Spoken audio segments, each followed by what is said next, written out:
चलो भाई स्टार्ट करते हैं। लेट मी नो कि आप लोगों को स्क्रीन विजिबल है या नहीं है।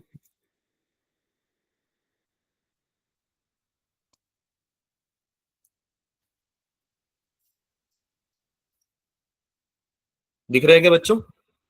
Yes sir. Yes sir. चलो, तो जैसा कि मैंने बताया, ज्योमेट्रिकल ऑप्टिक्स और स्पेसिफिकली वेव ऑप्टिक्स के केस में थ्योरी पार्ट जो है वो थोड़ा इंपॉर्टेंट रोल प्ले करता है, क्योंकि थोड़ा डिफिकल्ट हो जाता है चीजें याद रखना और समझना। तो मैं इस पर्टिकुलर चैप्टर में, इस पर्टिकुलर ब्रांच में मैं अप्रोच यही रख रहा हूँ कि थ्योरी से क्वेश्चन की तरफ जा रहे हैं हम, है ना। कुछ चैप्टर्स ऐसे भी आएंगे जिसमें कुछ ज्यादा थ्योरी है नहीं। मेरी आवाज आ रही है क्या बेटा? Yes sir. ओके। तो कुछ चैप्टर्स ऐसे आएंगे जिसमें ज्यादा थ्योरी है नहीं, तो फिर उसमें हम न्यूमेरिकल्स बहुत ज्यादा प्रैक्टिस करेंगे, है ना। थ्योरी बहुत कम, 5 से 10 मिनट विल डिस्कस, ठीक है।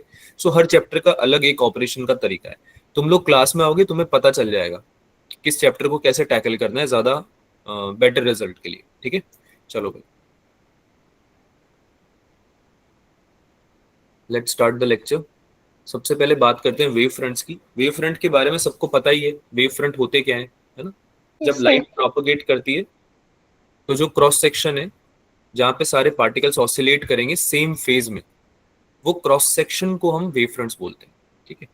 जो वेव फ्रंट होते हैं वो नॉर्मल होते हैं प्रोपोगेशन की डायरेक्शन की। ये दो पॉइंट है जो कि आपको वेव फ्रंट के बारे में मिनिमम पता होने चाहिए, ठीक है, कि वेव फ्रंट होते क्या है।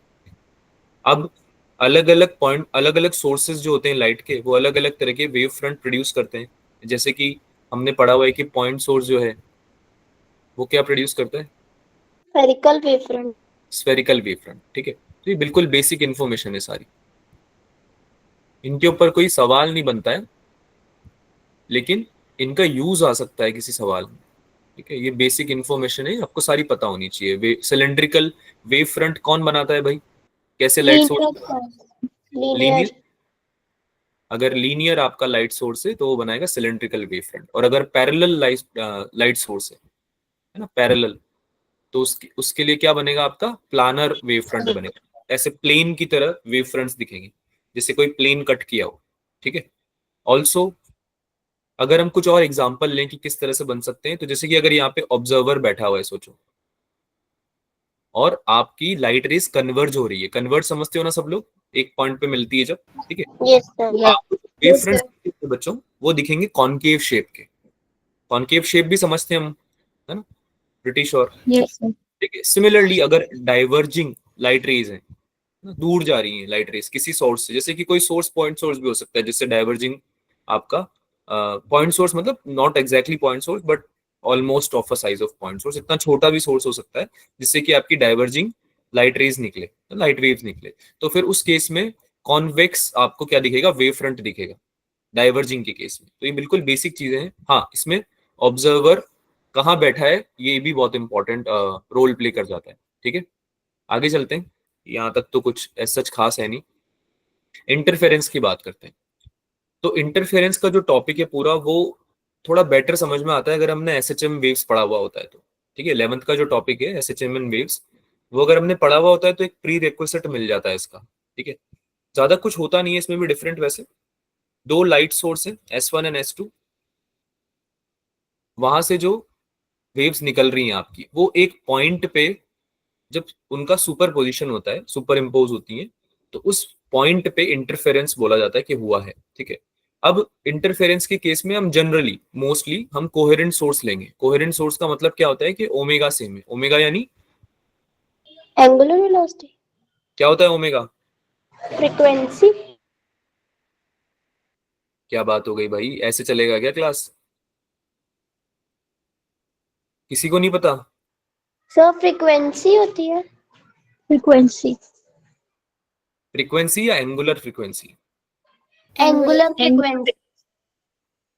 बेटा थोड़ा थोड़ा बेसिक चीजें तो पढ़ के आओ ना यार, कुछ तो बताओ क्लास में। ऐसा थोड़ी काम चलेगा कि सर ही बोलेंगे हम चुप बैठेंगे, जो सर बताएंगे वो सुन लेंगे। ऐसे नहीं चलेगा ना, थोड़ा थोड़ा आपको आइडिया होना चाहिए, और अगर आता है तो बोलो जरूर। If you are a student who knows few things in class and you are silent, in class की बात कर रहा हूँ, देन बेसिकली आप अपना नुकसान करा रहे हो, क्योंकि टीचर हमेशा बच्चों के हिसाब से क्लास को चलाते हैं। अगर उनको ऐसा लगता है ना कि कोई भी एक बच्चा है जो इंटरेस्टेड है या थोड़ा सा पढ़ के आया है, तो वो बेटर से बेटर चीजें डिलीवर करने का ट्राई करते हैं। बेटर से बेटर मतलब जो डिफिकल्ट चीजें हैं उनको भी डिलीवर करने का ट्राई करेंगे। अदरवाइज उनको, टीचर्स को ऐसा लगेगा कि आपको शायद बेसिक चीजें ही नहीं पता है, तो फिर पहले बेसिक चीजें बता देते हैं, बाद में फिर उम्मीद करेंगे कि टाइम मिलेगा तो डिफिकल्ट चीजें भी बताई जाएंगी। ठीक है, तो अगर किसी को कुछ भी आता है तो बोला करो या चैट में लिख दिया करो। ये this goes for every subject. आगे चलते हैं। अब एक पॉइंट पे जहां पे इनका इंटरफेरेंस हो रहा है, ठीक है, यहाँ पे अगर इस वेव की इक्वेशन हम लिखेंगे तो क्या होगी भाई, a1 sign omega t minus k x. अब ये जो ब्रैकेट में लिखा हुआ है omega t minus k x, इसको क्या बोलते हैं बच्चों? फेस फेज एंगल, हाँ, फेज बोलते हैं। फेज बोलते हैं ना इसको, हाँ वेरी गुड। ठीक है, तो omega t minus k x का मतलब है कि ये जो फेज है दोनों का सेम है, क्योंकि ऊपर भी same, you can see the value, और नीचे भी सेम वैल्यू है, तो दोनों सेम फेज में ऑपरेट हो रही है ना, लेकिन एम्पलीट्यूड्स दोनों के अलग अलग है, जैसे कि आप यहाँ पे देख सकते हो। ठीक है, तो पोजीशन है ये पार्टिकल की, वेव पार्टिकल की, जो आप लिखते हो थ्रू दिस इक्वेशन। अब जब आप इसको ऐड करोगे, सिंस यहाँ पे इंटरफेरेंस हो रहा है, दोनों सुपर इम्पोज कर रही है, तो a one sine omega t minus k x one plus a two sine omega t minus k x two, since दोनों का पाथ अलग अलग है। क्या आपको बात समझ में आ रही है? अगर दोनों ये का पाथ अलग अलग है तो आपको ये मेंशन करना है एक्सक्लूसिवली। तो इसकी वजह से हम कुछ चीजें पढ़ते हैं जो कि जिनका हम यूज करने वाले न्यूमेरिकल में डायरेक्टली। तो मैं थोड़ा जल्दी जल्दी बताऊंगा क्योंकि टाइम भी हमारे पास इतना नहीं है कि हम पूरा चैप्टर पढ़ सकें। तो अगर आपको कोई चीज समझ में नहीं आती तो पूछ लेना, है ना। तो यहाँ पे हम कौन कौन सी चीजें निकालना सीखते हैं। एक तो सबसे पहले हम समझते हैं फेज डिफरेंस और पाथ डिफरेंस क्या होता है। ठीक है, तो फेज डिफरेंस, जैसे कि आपने बताया कि ये फेज बोला जाता है इस चीज को। तो अगर दो वेव सुपर इम्पोज कर रही हैं, दो वेव्स इंटरफेयर कर रही हैं, और उन दोनों के फेज को, उन दोनों के फेजेस में अगर आप डिफरेंस निकालना चाहते हो तो आप कैसे निकालोगे, k times x two minus x one, या फिर के डेल्टा एक्स। अब इसमें के क्या होता है बच्चों? व्हाट इज के? कांस्टेंट, व्हाट इज के? Angular wave number. हाँ, क्या होता है, कोई बोला?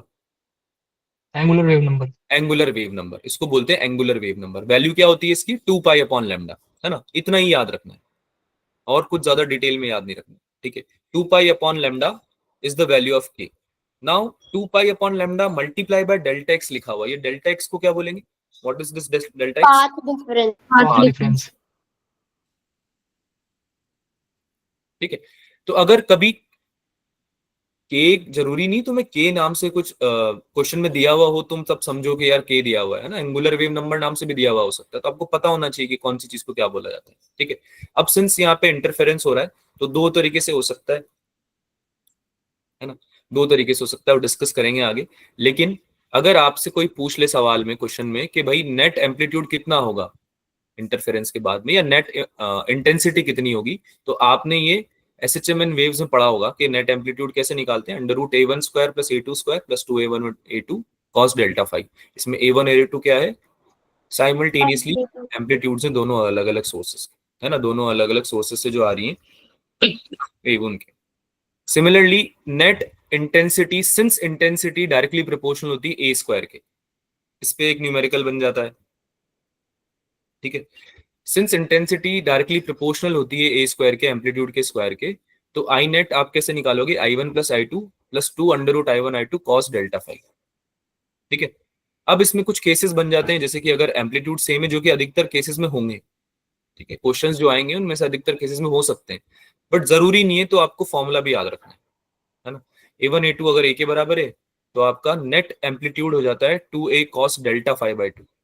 सिमिलरली अगर आई वन और आई टू आई नॉट के बराबर, यानी कि इंटेंसिटी सेम है दोनों सोर्सेस की, दोनों सोर्सेस से जो निकल रही है लाइट उसकी, तो नेट इंटेंसिटी हो जाती है four I naught cos square delta phi by to. तो ये दोनों फॉर्मूला आपको याद रखने, इनके ऊपर सवाल बन सकता है। Like a lot of chapters, wave optics भी पूरा फॉर्मूला गेम है। अगर आपको फॉर्मूलाज पता है, फॉर्मूला पता करने के बहुत तरीके होते हैं, या तो कॉन्सेप्ट बहुत अच्छे से पता हो, या फिर फॉर्मूला हमने रट लिया हो, याद कर लिया हो, या क्वेश्चंस इतने सॉल्व कर लिए हो कि फॉर्मूला अपने आप याद हो जाए।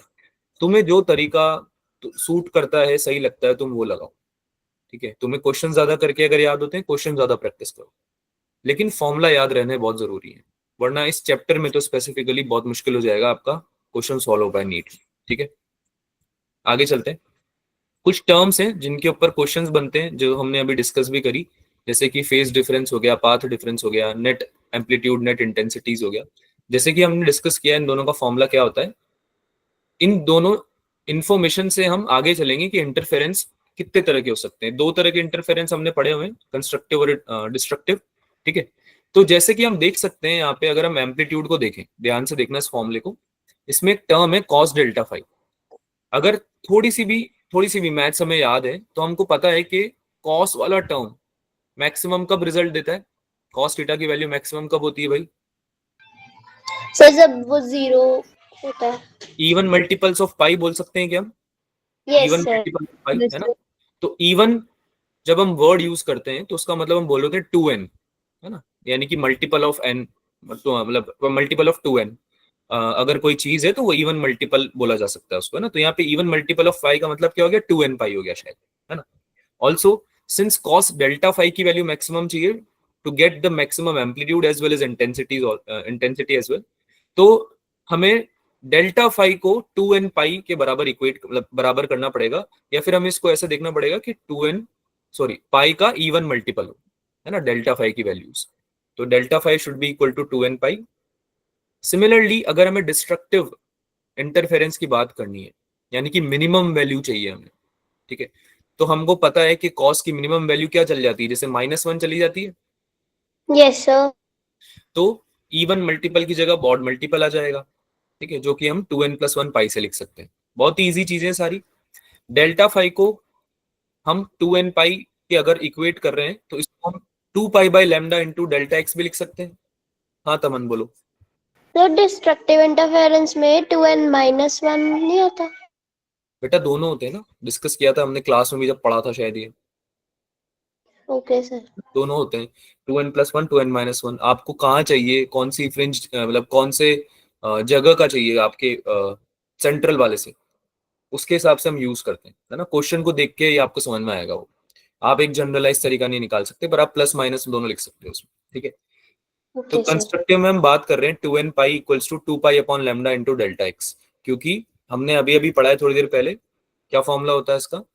Delta phi equals to 2 pi upon lambda into delta x, ठीक है। तो इस फॉर्मूले का यूज करके हम इसको रिलेट कर सकते हैं पाथ डिफरेंस से भी। This is the condition for path difference in constructive interference, ठीक है। रटने की जरूरत नहीं, जो बोलता जा रहा हूं सुनते जाओ बस। सिमिलरली अगर हम सेम फॉर्मूला अप्लाई करें डिस्ट्रक्टिव के लिए, तो हमारा पाथ डिफरेंस का रिजल्ट क्या आ जाएगा? 2n+1 लैम्डा बाई 2, है ना। अच्छा एक चीज नोटिस करिए आप लोगों ने, ये जो पाथ डिफरेंस है क्या वो वेवलेंथ पे डिपेंड कर रहा है आपकी जो भी लाइट है उसकी, यस सर। है ना। यस तो सर। बहुत फर्क पड़ेगा। कभी कभी सवाल में क्या है, आपको घुमाने के लिए वो दे देगा कुछ और वेवलेंथ की लाइट दे देगा, या फिर आपने करें ऐसे सवाल जिसमें उसने बोला हुआ है कि हम जनरली मोनोक्रोमेटिक लाइट यूज करते हैं, अभी आगे यस डिस्कस भी सर। करेंगे इस चीज यस को। सर। तो हो सकता है उसकी जगह व्हाइट लाइट दे दे वो, है ना, या फिर कोई दूसरी लाइट दे दे स्पेसिफिकली, मतलब पहले फर्स्ट केस में कुछ और वेवलेंथ वाली लाइट दे दी, सेकंड केस में कुछ और वाली दे दी।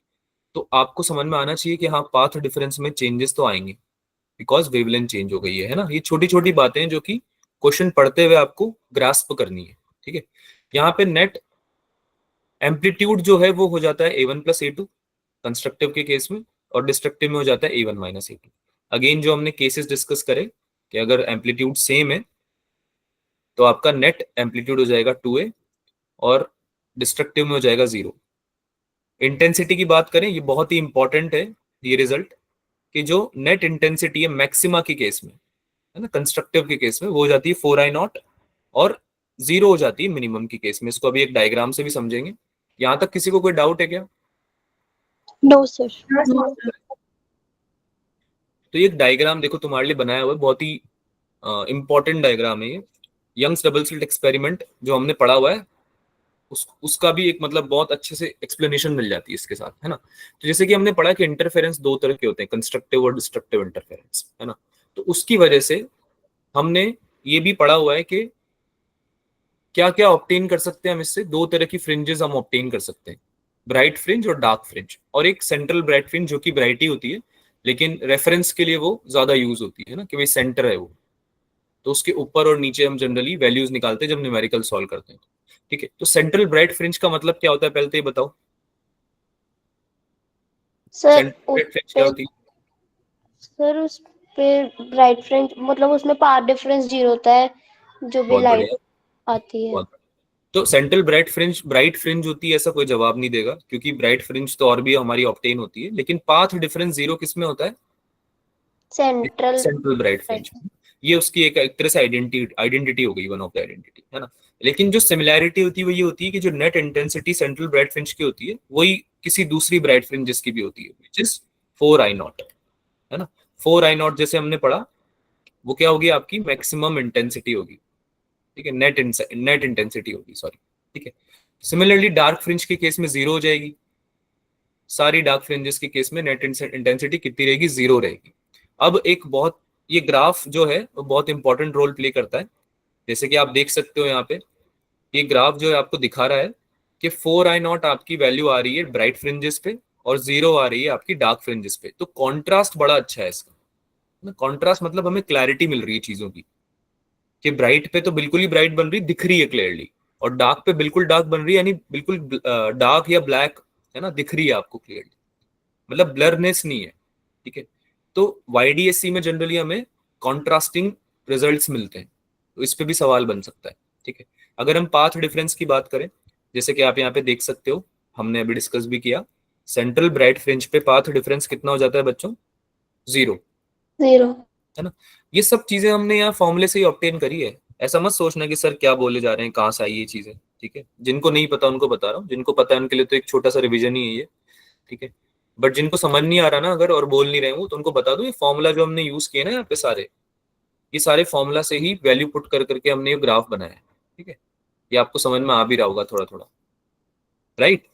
तो यहाँ पे यस हम सर। देखते हैं कि इंटेंसिटी सेम है, जनरली इंटेंसिटीज हम सेम ही लेते हैं। ऐसा जनरली होता तब भी है जब हमारी फ्रिंज जो ये स्लिट विड्थ है वो बराबर होती है। स्लिट्स की विड्थ अगर बराबर है तो जनरली हमारी इंटेंसिटी सेम ही निकल के आती है, जो कि हमारे कैलकुलेशन में बहुत ईजी भी कर देती है ना चीजों को। ये ग्राफ में किसी को डाउट है क्या अभी तक? No sir. पता है YDSC में कैसे बनता है ग्राफ, है ना, समझ में भी आती चीजें, यस सर। स्क्रीन पे ऑब्टेन करते हैं। कुछ बेसिक चीजें हैं जो हम डिस्कस कर लेते हैं जिसपे क्वेश्चन बनते हैं YDSC में, है ना। सबसे पहले तो जो कैपिटल D है वो स्मॉल d से बहुत बड़ा होना चाहिए, कंपैरेटिवली बड़ा होना चाहिए। कैपिटल D क्या हो गया? Distance between the slits and the screen, this is the screen जिसपे आप ऑब्टेन कर रहे हो सारी इमेजेस, ठीक है, जहाँ पे आप अपने रिजल्ट्स ऑब्टेन कर रहे हो। और स्लिट्स जहाँ से लाइट निकल रही है आपकी, यहाँ पे कोई सोर्स होगा जहाँ से निकल रही है ये, है ना। स्लिट्स की विड्थ जो होती है, डिस्टेंस बिटवीन द स्लिट्स, उसको स्मॉल d से रिप्रेजेंट किया जाता है ना। तो ये कंडीशन सबसे पहले तो वैलिड होनी चाहिए। अब हम कुछ वैल्यूज निकालना सीख लेते हैं जिसपे न्यूमेरिकल बनते हैं, जैसे कि path difference at y, central bright fringe से कितना दूरी पे, कितना डिस्टेंस पे आपको अपनी फ्रिंज मिलने वाली है, कोई सी भी, ब्राइट हो या डार्क हो, जो भी आपसे पूछा गया है, उसकी वैल्यू y बताता है। और कैसे निकालते हैं इसको? Delta x should be equal to Y D upon D, ठीक है। बेसिक ट्रिग्नोमेट्री, इसका डेरिवेशन ऑब्वियसली नहीं करेंगे हम, बट आई गेस तुम लोगों ने पढ़ा हुआ है इसका डेरिवेशन, है ना, कैसे आता है ये। कोई डाउट तो नहीं है इसमें किसी को? ऐसा तो नहीं डेरिवेशन के बिना काम नहीं नो होगा? सर। डेरिवेशन आपको समझ में आनी चाहिए, बात कि अभी नहीं कर सकते हैं ना, टाइम नहीं है हमारे पास, तो जल्दी जल्दी रिविजन करते हैं। तो डेल्टा एक्स क्या हो जाता है? Y D upon D. Bright fringe के केस में डेल्टा एक्स की वैल्यू होती है एन लेमडा, सिंस हम पढ़ के आ चुके हैं, ठीक है। ये अभी थोड़ी देर पहले हमने पढ़ा है कंस्ट्रक्टिव और डिस्ट्रक्टिव के बारे में।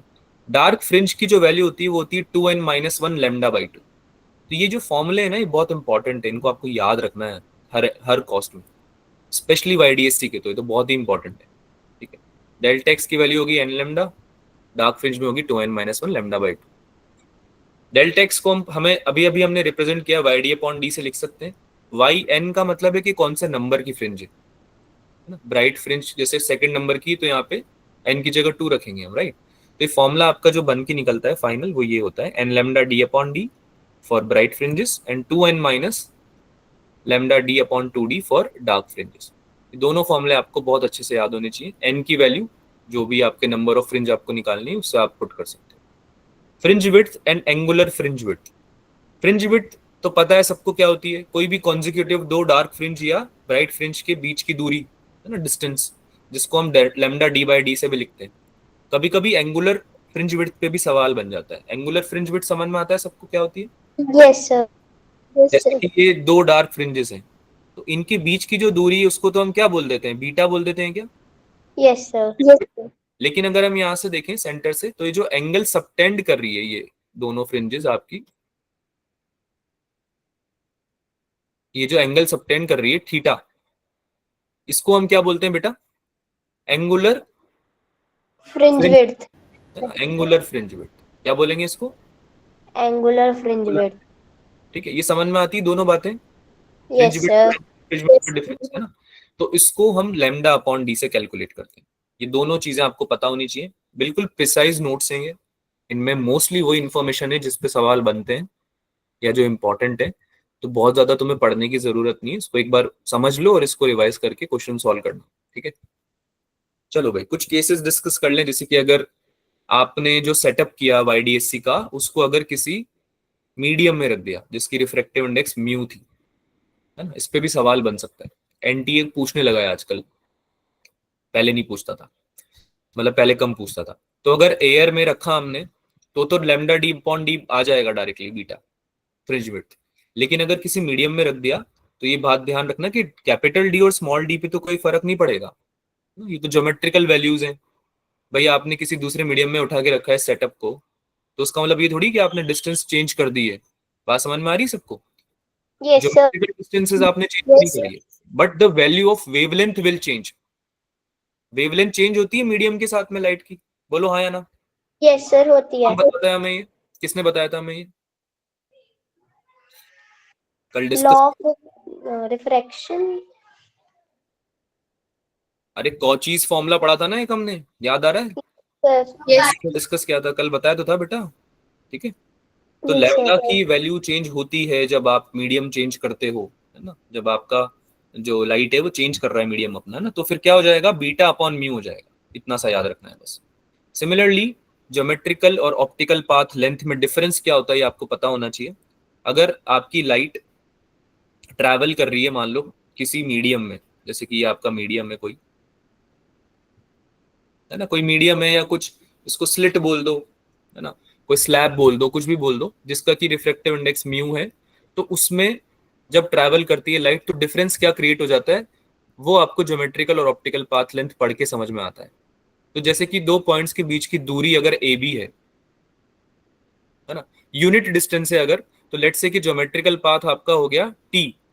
अब आप बोलोगे सर टी तो टाइम होता है, यही बोलोगे ना आपके, टी तो टाइम होता है, बट ये लेंथ है बेटा, यूनिट डिस्टेंस कवर करने वाली लेंथ है, ठीक है? तो अगर ए बी लेंथ हम निकालेंगे, ज्योमेट्रिकल पाथ ए बी की वैल्यू हम निकालेंगे, तो टी टाइम में जैसे कि कवर हो रहा है वो, तो टी लेंथ उसकी ऑब्टेन हो रही है, ठीक है? लेकिन ऑप्टिकल पाथ में क्या है कि थोड़ा एक्स्ट्रा चल रही होती है। क्या डिफरेंस समझ में आता है आपको? थोड़ा एक्स्ट्रा चल रही होती है जब किसी मीडियम से पास हो रही होती है, तो थोड़ा एक्स्ट्रा चलती है। तो वो एक्स्ट्रा कितना चलती है? Mu T.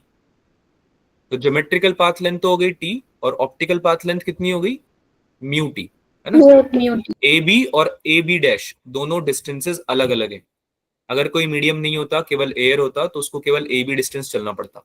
अगर आपने एक मीडियम इंट्रोड्यूस कर दिया है तो उसको अब ए बी डैश चलना पड़ रहा है, तो उसकी वैल्यू आपको पता होनी चाहिए कितनी होती है? म्यू टी, जो कि आपको काम आएगी आगे। कोई डाउट इसमें किसी को? No sir.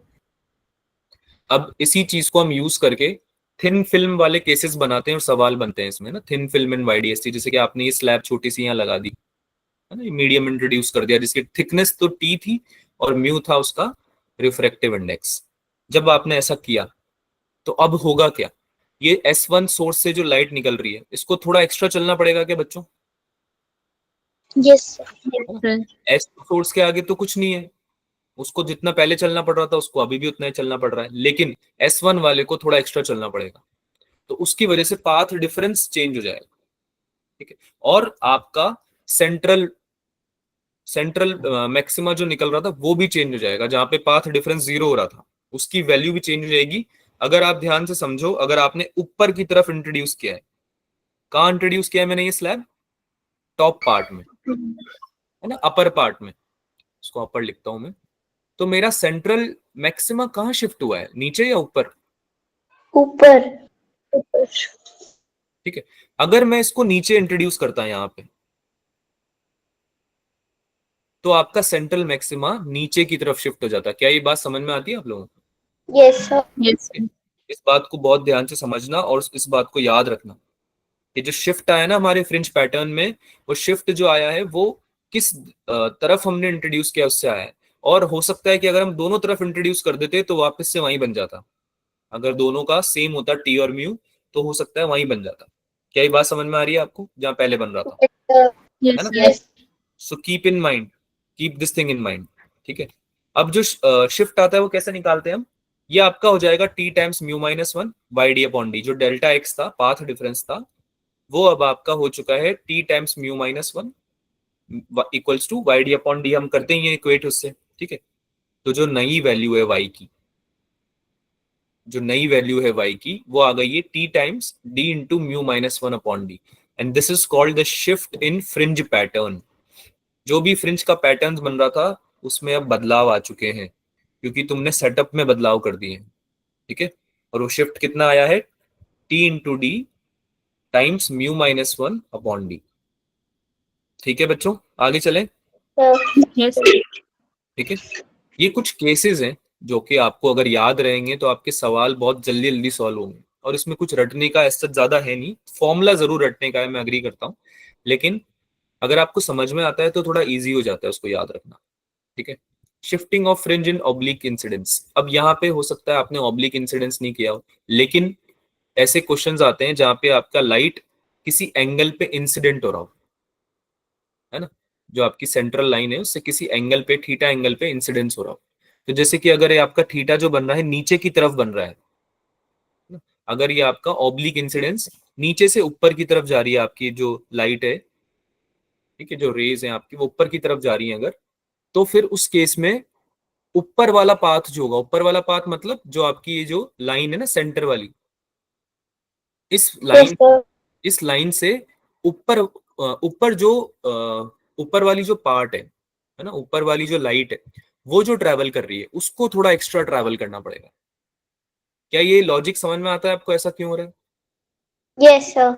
और जो इतना एक्स्ट्रा ट्रैवल करना पड़ता है ना, ज्योमेट्री से हम निकाल लेते हैं बहुत इजीली। डी साइन थीटा होता है, ट्रिग्नोमेट्री से निकल जाता है ये, है ना, कि D sine theta extra travel करना पड़ रहा है ऊपर वाले को। देखो ना ध्यान से यार, ये जो नीचे वाली जो है लाइट, ये सीधे स्लिट पे इंसिडेंट हो रही है, बोलो, यस सर। है ना? और इससे कंपेयर करें इस टॉप वाली लाइट को, तो इसको थोड़ा एक्स्ट्रा ट्रैवल नहीं करना पड़ रहा है यहाँ तक जाने के लिए, अगर ये यस पैरेलल सर। है, यस सर अगर ये पैरेलल है। तो कैसे निकालते हैं हम कि कितना एक्स्ट्रा ट्रैवल करना पड़ रहा है? इस पॉइंट से परपेंडिकुलर ड्रॉप कर देंगे। जब इस पे परपेंडिकुलर ड्रॉप करेंगे तो ये वाली लेंथ, ये वाली लेंथ इक्वल होनी चाहिए इस वाली लेंथ के, बोलो हाँ या ना? Yes sir. तो यस ये जो छोटा सा पार्ट है ये एक्स्ट्रा ही तो है, समझ में आ रहा है? Yes sir. अरे ज्योमेट्री समझ में आ रही है इसकी पूरी yes experiment? Sir. Yes yes yes sir. तो इस केस में जितना एक्स्ट्रा ये चला है उसकी वैल्यू है D sine theta. D sine theta उसकी वैल्यू है, मतलब डेल्टा एक्स या पाथ डिफरेंस में जो चेंज आए हैं वो डी साइन थीटा के बराबर है। इसी वजह से सेम जैसे यहाँ पे एक्स्ट्रा, यहाँ पे पाथ डिफरेंस में चेंज आ रहा था, वैसे यहाँ पे भी आ गया है। और इस वजह से आप बोल सकते हो कि सी चेंज हो गया है, सी ऊपर शिफ्ट हो गया। और इसको निकालते कैसे हैं, कितना शिफ्ट हुआ है? D sine theta should be equal to Y D upon D. और यहीं से वाई की वैल्यू भी निकल जाती है D sine theta, capital D sine theta. Is this clear बच्चों? आगे चलें। Yes sir. Yes yes sir. देखो ये जो क्विक रिवीजन है ना, इसमें थोड़ा टाइम लग रहा है आई नो, बट अगर आपको समझ में आ गया और याद हो गया ना, आपका वेव ऑप्टिक्स ऑलमोस्ट कंप्लीट हो जाएगा। Most of the questions you will be able to do. ठीक है। और बहुत ज्यादा टाइम इन्वेस्ट नहीं करना पड़ेगा आपको रिवाइज करने में। तो एक बार ढंग से समझ लो, थोड़ा टाइम देके इसको, है ना? चलो भाई, कुछ केसेस हैं जिन पे क्वेश्चन जनरली बनते तो नहीं है पर बन सकते हैं, तो इसलिए हम डिस्कस भी कर लेते हैं। जैसे कि अगर, जैसे हमने डिस्कस किया अभी थोड़ी देर पहले कि अगर मोनोक्रोमेटिक लाइट की जगह व्हाइट लाइट इंट्रोड्यूस कर दी जाए एक्सपेरिमेंट में, अगर हम व्हाइट लाइट लेके आ गए, सबको पता है कि व्हाइट लाइट डिस्पर्स होके बहुत अपने डिस्पर्स हो जाती है बहुत सारे कॉन्स्टिट्यूएंट कलर्स में, है ना? White light is made up of 7 colours, ये पता है ना हमें प्राइमरीली। Yes yes. ठीक है। तो होगा क्या कि आपका सेंट्रल ब्राइट फ्रिंज जो है वो तो व्हाइट कलर का बनेगा, सेंट्रल ब्राइट फ्रिंज तो बनेगा व्हाइट कलर का, लेकिन जैसे जैसे आप मूव करने लगोगे वैसे वैसे आपका, आपको दिखेगा आपका चेंज हो गया है जो पैटर्न इंटरफेरेंस का, है ना? क्यों ऐसा क्यों हो रहा है? क्योंकि लैम्डा अलग अलग है। समझ में आ रहा है? रेड का लैम्डा जो होता है वो ज्यादा होता है वायलेट से। क्या ये बात पता है सबको? Yes Yes, sir. sir. Is this clear with everyone? है ना? क्योंकि सिंस लाल रंग का वेवलेंथ ज्यादा होता है वॉयलेट से, तो इस वजह से उनके डेल्टा एक्स में भी डिफरेंस आएगा, इंटरफेरेंस पैटर्न्स भी बदलेंगे अगर आपने मोनोक्रोमेटिक की जगह व्हाइट लाइट इंट्रोड्यूस कर दी तो। ठीक है, तो अब होगा क्या कि सेंटर पे तो ब्राइट व्हाइट कलर आ रहा है, लेकिन जैसे जैसे आप ऊपर बढ़ोगे रेड वाले का ज्यादा कंस्ट्रक्टिव इंटरफेरेंस होगा, रेड वाले का ज्यादा कंस्ट्रक्टिव इंटरफेरेंस होगा, वायलेट वाले का डिस्ट्रक्टिव इंटरफेरेंस होगा, क्योंकि वायलेट की लेमडा कम है। पाथ डिफरेंस ज्यादा किसका है? पाथ डिफरेंस ज्यादा किसका है? रेड वाले का या वायलेट वाले का? रेड वाले का। पाथ डिफरेंस वेवलेंथ के साथ कैसे चेंज होता है बेटा? अगर डायरेक्टली। आप, हाँ बताओ, डायरेक्टली होता है इनडायरेक्टली होता है? तो डायरेक्टली होता है। डायरेक्टली। डायरेक्टली, है ना? बढ़िया। तो डायरेक्टली प्रोपोर्शनल होने की वजह से रेड वाले का डेल्टा एक्स या पाथ डिफरेंस ज्यादा हो जाएगा। तो ऐसा माना जाता है या देखा जाता है कि रेड वाला जो है कंस्ट्रक्टिव इंटरफेरेंस शो करता है, वायलेट वाला डिस्ट्रक्टिव करता है। वायलेट वाला इस वजह से दिखता नहीं है, क्योंकि डिस्ट्रक्टिव मतलब एक तरह से डार्क साइड में जा रहा है, वो है ना, डार्क फ्रिंज बना रहा है, राइट? तो इसमें इंटेंसिटीज भी चेंज होने लगती है।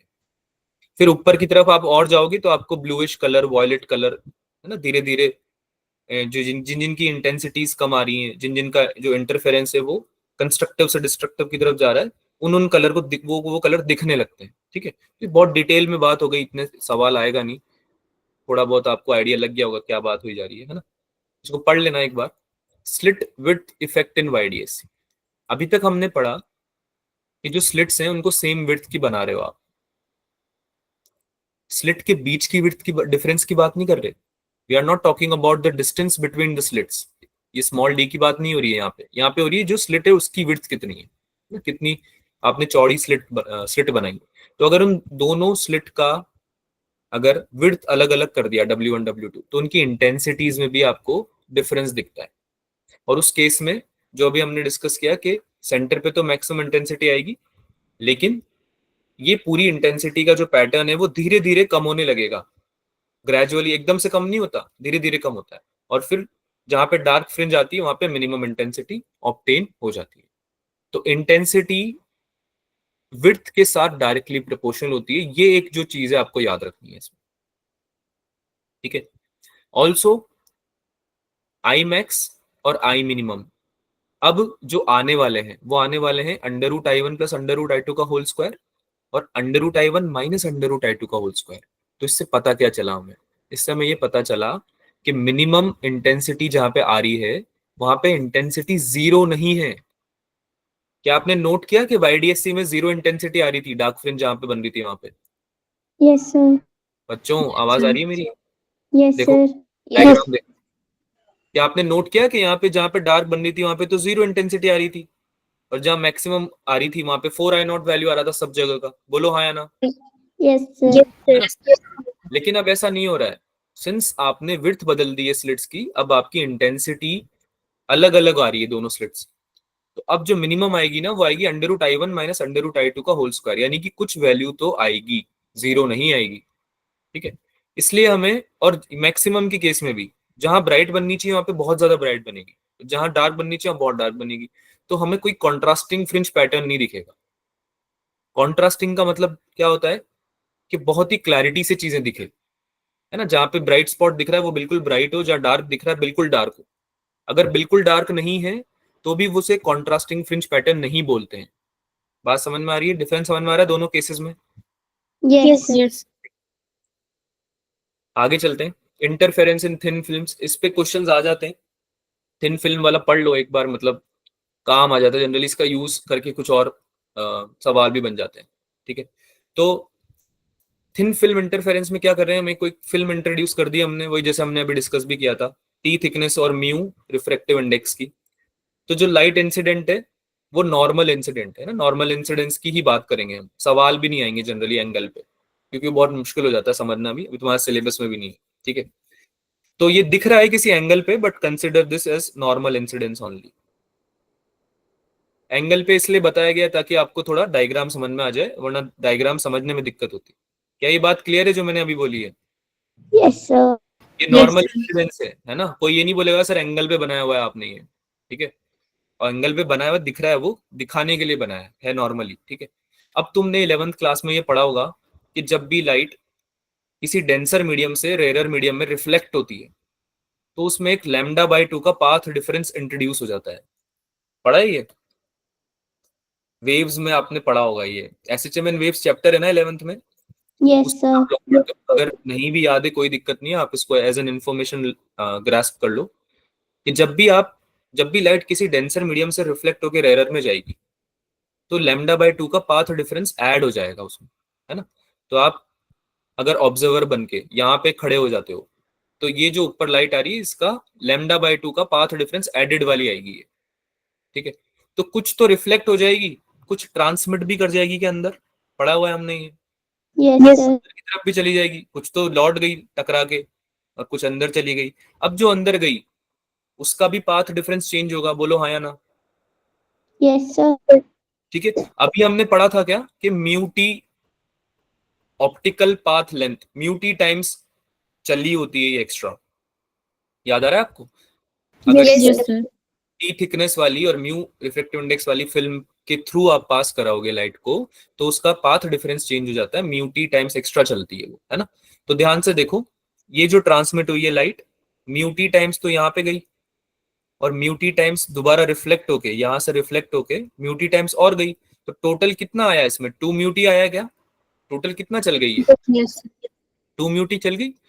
तो एक तो ये जो रिफ्लेक्टेड रेज है ना दोनों, ये है रे नंबर 1 और ये है रे नंबर 2। तो दोनों रेज को जब आप देखोगे, क्योंकि हम इंटरफेरेंस पैटर्न ऑब्जर्व कर रहे हैं, ये डायग्राम बनाने का पर्पस क्या है? ये जो दो लाइट रेज रिफ्लेक्ट हो रही है नंबर 1 और नंबर 2, इन दोनों का इंटरफेरेंस हो रहा होगा क्या बच्चों आगे जाके? Yes sir. है ना? तो ये जो तुम ऑब्जर्वर बन के बैठे हो ना यहाँ पे, ये तुम यही देखने के लिए बैठे हो कि जो इंटरफेरेंस हो रहा है वो कौन सा हो रहा है, कंस्ट्रक्टिव हो रहा है कि डिस्ट्रक्टिव हो रहा है ना?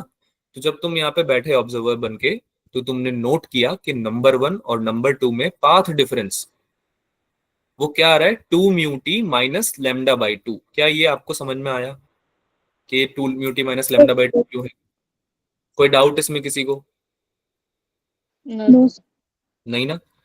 एक रे का 2 म्यू टी है, दूसरे वाले का लेमडा बाई 2 है, तो दोनों का पाथ डिफरेंस कितना हो गया? 2 mu T minus lambda by 2। अब अगर कंस्ट्रक्टिव होगा तो हमने पढ़ा हुआ ये एन लेमडा के बराबर होना चाहिए, और अगर डिस्ट्रक्टिव होगा तो हमने ये भी पढ़ा हुआ है कि ये 2n+1 लेमडा बाई 2 के बराबर होना चाहिए।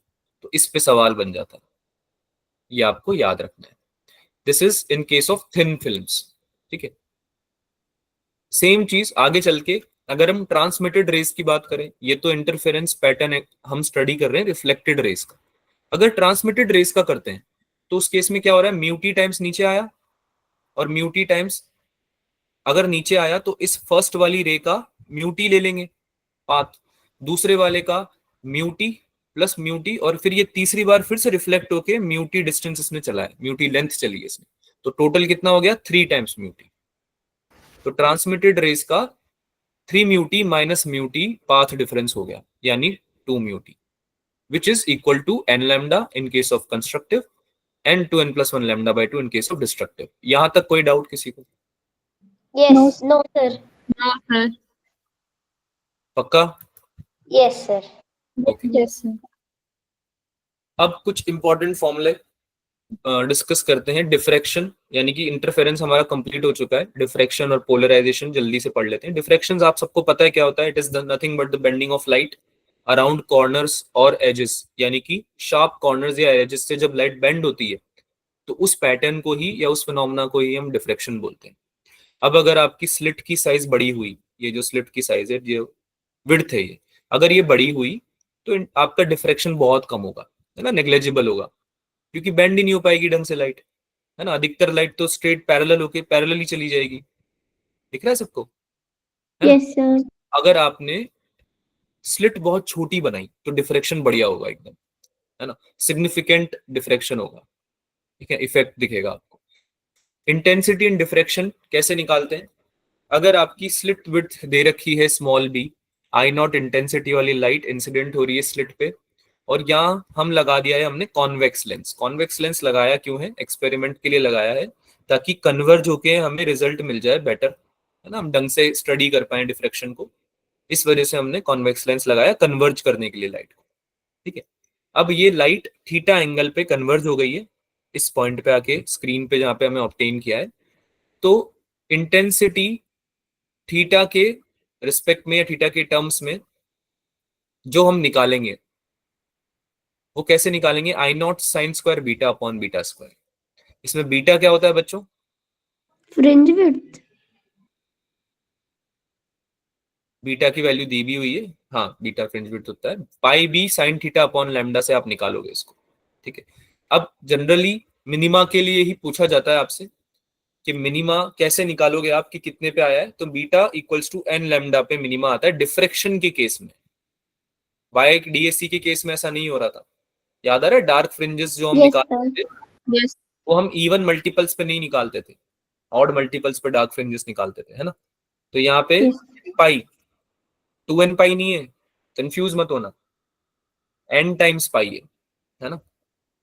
n times pi should be equal to pi B sine theta upon lambda. इसका डेरिवेशन नहीं करा रहा हूं मैं, इतना टाइम नहीं है हमारे पास, तो आपको फॉर्मूला याद रखना पड़ेगा पूरा। अगर आपको समझना नहीं आ रहा, मतलब याद नहीं हो रहा, तो एटलीस्ट ये वाला पार्ट याद रख लेना। इस साइन थीटा की जो वैल्यू होती है वो होती है n lambda upon small B के बराबर। यहाँ पे बी जो है स्लिट विड्थ है, एक ही स्लिट होती है, तो स्लिट की जो विड्थ है उसको बी बोलते हैं, स्मॉल बी। और theta n lambda upon B के डायरेक्टली भी आप लिख सकते हो इक्वल टू, अगर थीटा स्मॉल हो तो। ये फॉर्मूला याद रखना, डिफ्रेक्शन के केस में इस पर न्यूमेरिकल बन सकते हैं। ठीक है भाई, आगे चले। यस फ्रिंज पैटर्न जो बनता है डिफ्रेक्शन के केस में वो कुछ ऐसा बनता है। जो बेसिक डिफरेंस है वो स्टडी करते हैं।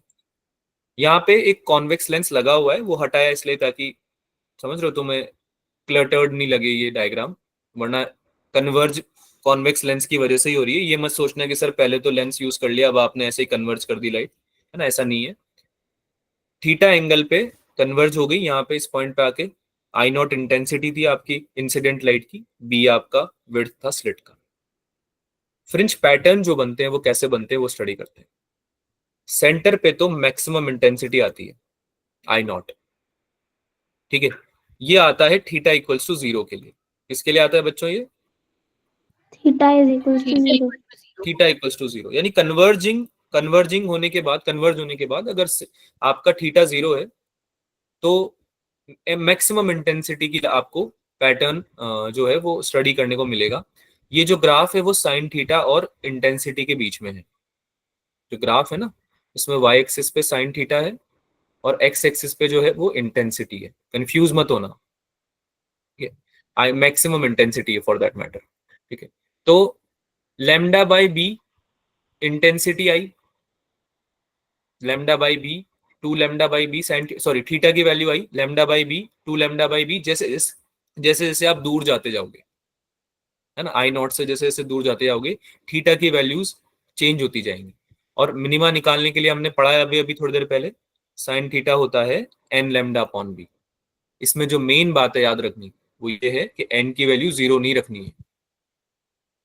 समझ में आ रही है बात? क्योंकि एन की वैल्यू 0 रखोगे तो मिनिमा थोड़ी मिलेगा, मैक्सिमम वैल्यू मिल जाएगी I naught, right, yes sir. है ना। तो ये फॉर्मूला याद रखना, sine theta equals to n lambda upon b. ठीक है, फ्रिंज पैटर्न में एंगुलर फ्रिंज विड्थ वगैरह निकलवा लेते हैं इससे क्वेश्चन में। Here both fringe width and intensity decreases as you move away from central maxima। ये central maxima से जैसे जैसे आप दूर जाओगे यहाँ पे fringe width भी चेंज होती है और इंटेंसिटी भी चेंज होती है, इनफैक्ट डिक्रीज होती है। याद करो YDSC में तुम्हें कॉन्जिक्यूटिवली बराबर डिफरेंस दिख रहा था, दिख रहा है सबको? यहाँ पे 4 आई नॉट था तो यहाँ पे 0 था वैल्यू, फिर से 4 आई यस नॉट, फिर से 0, है ना। कोई ऐसा नहीं है कि जैसे जैसे आप दूर जाते आ रहे हो सेंट्रल मैक्सिमा से वैसे वैसे डिक्रीज हो रही है, ऐसा कुछ नहीं है ना, एक फिक्स पैटर्न था। जबकि डिफ्रैक्शन में ऐसा नहीं होता।